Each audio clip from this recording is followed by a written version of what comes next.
রান্না যদি ভালো হয় তাহলে কিন্তু যেকোনো মাছ খেতে খুব সুস্বাদু লাগে। আমাদের অপছন্দের মাছ হলেও আমরা কিন্তু সেটিকে যদি ভালোভাবে রান্না করতে পারি, তাহলে সে অপছন্দের মাছও খেতে কিন্তু খুব সুস্বাদু লাগে।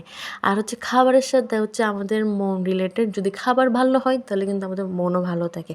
তো হ্যালো বন্ধুরা, welcome to my new mini blog. তো আজকে আমি আমার ব্লগে দেখাবো রান্নার ভিডিও। তো এটি হচ্ছে যে নারকেল মাছ, এটি একটু একটু নরমও হয়েছে।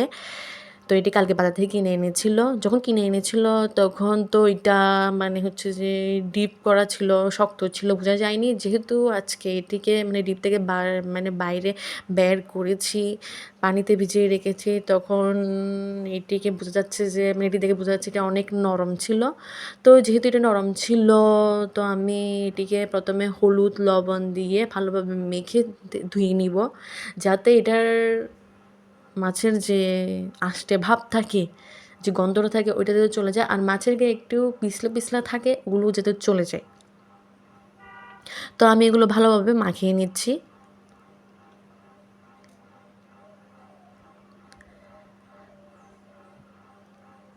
আর তোমাদের আমার ভিডিও দেখতে কেমন লাগে, আমার এই রেসিপিগুলো তোমাদের কেমন লাগে, তা কিন্তু অবশ্যই কমেন্ট বক্সে জানাবা। আমি তোমাদের কমেন্ট মানে পড়তে চাই, তার মানে হচ্ছে যে তার রিপ্লাই করতে চাই।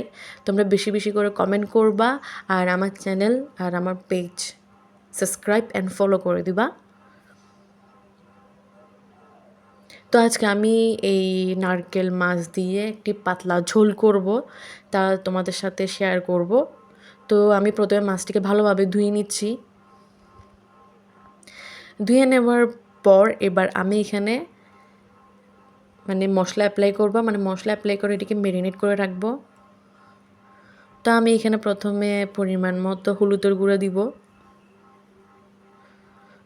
হলুদের গুঁড়ো একটু কম করে দিব, কারণ হচ্ছে যে বেশি হলুদের গুঁড়ো দিলে ওটিতে গন্ধ বের হয়, মানে স্মেলটা ভালো হয় না, ভালো না। তো আমি এখানে একটু পরিমাণ মতো লবণ দিয়ে দিব।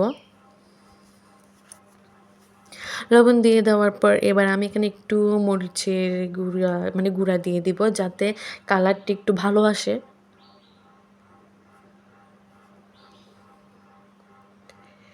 এবার আমি এখানে একটু সরিষার তেল দিয়ে দিব। কারণ হচ্ছে সরিষার তেল দেওয়ার কারণ হচ্ছে যে যাতে মাছের গায়ে যাতে মশলাগুলো লেগে থাকে, যাতে মাছ থেকে যাতে মশলাগুলো সরে না যায়, সেই কারণে আমি সরিষার তেল দিব। তোমরা চাইলে কিন্তু সয়াবিন তেলও দিতে পারো, বা তোমরা যে তেল দিয়ে রান্না করো ওই তেলও দিতে পারো, কিন্তু আমার সরিষার তেল একটু ভালো লাগে, ওইটার গন্ধটা আমার একটু ভালো লাগে, সেই কারণে আমি সরিষার তেল দিয়ে ভালোভাবে মাখিয়ে নিচ্ছি। আর হাত দিয়ে মাছ মাখানোর মজা আলাদা। অনেকে আছে যে চামচ দিয়ে মাছ মাখিয়ে নেয়, কিন্তু হাত তো হাতই, হাত দিয়ে মাছ মাখানোর মজাই আলাদা। সে কারণে আমি অলওয়েজ মাছ মাংস যাই হোক না কেন সব কিছু আমি হাত দিয়ে মাখিয়ে নিই।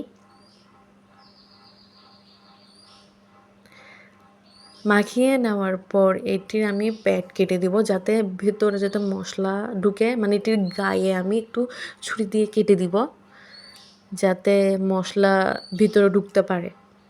সবাই এই কাজটি কিন্তু মশলা মাখানোর আগে করে, কিন্তু আমি মশলা মাখানোর পরে করি।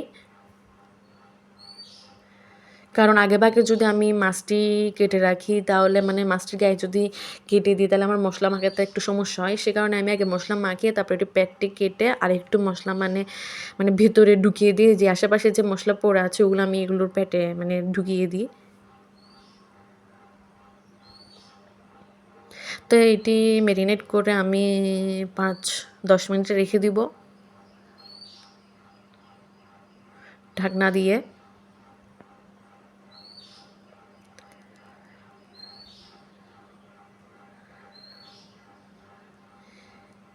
এবার আমি একটি মানে কড়াইয়ে তেল দিয়ে পরিমাণ মতো, বেশি তেল দিই না, অল্প করে তেল দিয়ে তেলটি গরম হয়ে আসার পর মাছগুলো দিয়ে ভালোভাবে ভেজে নিয়েছি। কারণ হচ্ছে যে তেল গরম না হলে কিন্তু মাছ ভাজা যায় না, মাছ মানে হচ্ছে যে মানে ছিঁড়ে যায়, এরপর আমি একটু পাঁচফোড়ন দিলাম, তারপরে একটু পেঁয়াজ দিলাম। পেঁয়াজগুলো যখন নরম হয়ে আসলো এখানে পানি দিলাম। কারণ হচ্ছে আমি যে মশলাগুলো অ্যাপ্লাই করব, মশলাগুলো কিন্তু পানি না দিলে পুড়ে যাবে। সে কারণে আমি আগেভাগে একটু পানি দিয়ে দিলাম। পানি দেওয়ার পর এবার আমি রেগুলার যে মশলাগুলো দিই, যেমন মরিচের গুঁড়া, হলুদের গুঁড়ো, তারপর হচ্ছে যে একটু জিরে গুঁড়ো, তারপর হচ্ছে এই একটু আদা বাটা, তারপর হচ্ছে যে স্বাদ মতো লবণ, এই সব কিছু দিয়ে ভালোভাবে কষিয়ে নিব।